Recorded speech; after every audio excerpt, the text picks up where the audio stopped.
विशेष कामाची मागणी। आज सकाळी निघाला मोर्चा। गारमेंट कामगार व उत्पादक संघाने दिली हाक। एक राज्य एक गणवेश या राज्य शासनाच्या धोरणाने सोलापूरच्या गारमेंट उत्पादकांवर घाला घातला।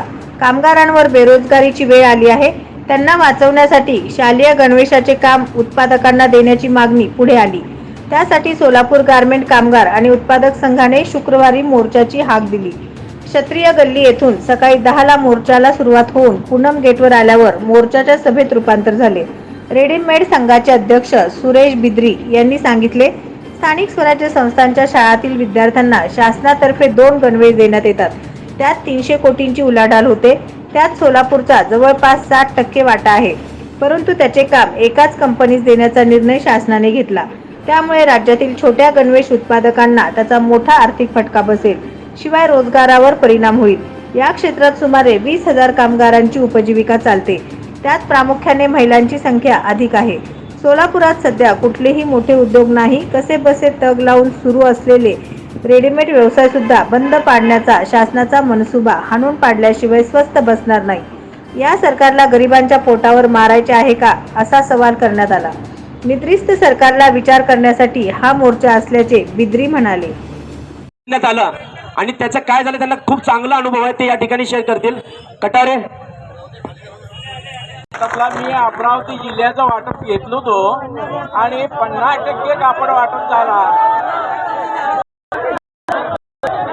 आणि 50% शाळा, एकही शाळा हॅलो 2011 ला अमरावती जिल्ह्याचं कापड वाटपला मी स्वतः घेतलेलं होतं 6% कमिशनवर। कुठल्याही तालुक्यात 50% सुद्धा कापड झालेलं नाही। जो माल वापस मुंबईला वापस गेलेला आहे, 50% जे वाटप झालेलं आहे ते दबावावर झालेलं आहे। दबाव कुणाचा? ईओ, परत बीओ, विस्तार अधिकारी यांच्या दबाव वाटप झालेला आहे। यात फक्त उर्दूवाले झुकले नाही, त्यांनी घेतले नाही।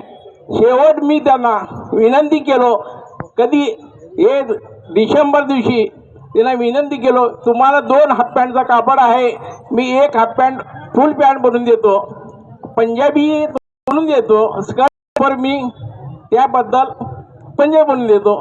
मग त्यावेळी 25% उर्दू तयार झाले, बाकीचे तयार झालेले नाही। असा पूर्ण रोजगार सोलापूर लोकांचा नुकसान झालेला आहे। फक्त मी मुलांचा सोलापूर बनवून आहे, बाकीचे पहिली ते 7वी हाफ पॅन्ट आहे आणि त्या अमरावती जिल्ह्यामध्ये 1ली ते 8वी पर्यंत फुल पॅन्ट आहे। त्यामुळे हाफ पॅन्टमुळे काही लोक घेतलेले नाही, खाली दबावावर घेतलेला आहे, कोणीही शिलाई झालेलं नाही। तसंच त्यांच्या शाळेत पडून राहिला, फक्त कापडाचा विक्री झाला, 45 रुपये शिलाईचा दर दिले, ते सुद्धा वाटप झालेलं नाही।